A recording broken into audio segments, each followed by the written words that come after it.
ഏകദേശം 1.5 മണിക്കൂറോളം നീണ്ടു ചടങ്ങുകളൊക്കെ. ഞാൻ അച്ഛനാണ്, എനിക്ക് വീടെല്ലാം ഒന്ന് വെഞ്ചരിക്കണം.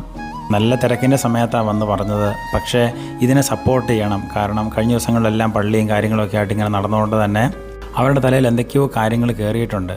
അപ്പോൾ അതിനെ ഒന്ന് പ്രാക്ടിക്കലാക്കാൻ നമ്മളൊരവസരം കൊടുത്തില്ലെങ്കിൽ അവരുടെ മുഴുവൻ എനർജിയും വേറെ എന്തിലെങ്കിലും ചാനലൈസ് ചെയ്ത് പോകും. അതുകൊണ്ട് ഇന്നത്തെ തിരക്കെല്ലാം മാറ്റിവെച്ച് അവർക്ക് വേണ്ടി ഒരു സ്പേസ് ഉണ്ടാക്കി കൊടുത്തു. പിന്നെ ടപ്പേന്നായിരുന്നു ഓരോ ആശയങ്ങളും ക്രിയേറ്റീവ് സംഭവങ്ങളൊക്കെ ഇങ്ങനെ അങ്ങ് ഉരുത്തിരിഞ്ഞ് വന്നേ.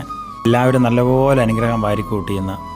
ഞാനാണ് ഇതിനേക്കൊന്ന് ചിരിച്ചു തള്ളുമായിരുന്നു. പക്ഷേ ഇന്ന് അത്ര ചിരിച്ചു തള്ളാൻ തോന്നിയില്ലെന്ന് മാത്രമല്ല, വലിയ കാര്യമായിട്ട് ഇവർ ചെയ്തുകൊണ്ടിരിക്കുമ്പം ഒരിക്കലും അതിനൊരു പരിഹാസ രൂപത്തിലേക്ക് പിള്ളേരിലേക്ക് എത്താനും പാടില്ല.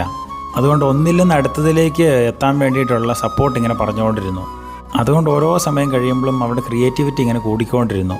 കുഞ്ഞു ബൈബിൾ വെക്കാനുള്ള സ്റ്റാൻഡ് വന്നു. പ്രാർത്ഥനയുടെ ശൈലികൾ കുറച്ചും കൂടെ മാറിക്കൊണ്ടിരുന്നു. ആട് കടിച്ച് കപ്പളത്തിനൊക്കെ പ്രത്യേക പ്രാർത്ഥനയും കുരിശുവരെയൊക്കെ ഉണ്ടായിരുന്നേ. ഓർക്കണം, 5 മിനിറ്റ് കൊണ്ട് തീരേണ്ട ചടങ്ങാണ് 1.5 മണിക്കൂർ നീളുന്ന വലിയൊരു ആഘോഷമായ വെഞ്ചരിപ്പായി മാറിയത്. സൈഡിൽ ഒതുങ്ങിക്കിടന്ന വണ്ടിക്കും കിട്ടിയ ആവശ്യത്തിന്.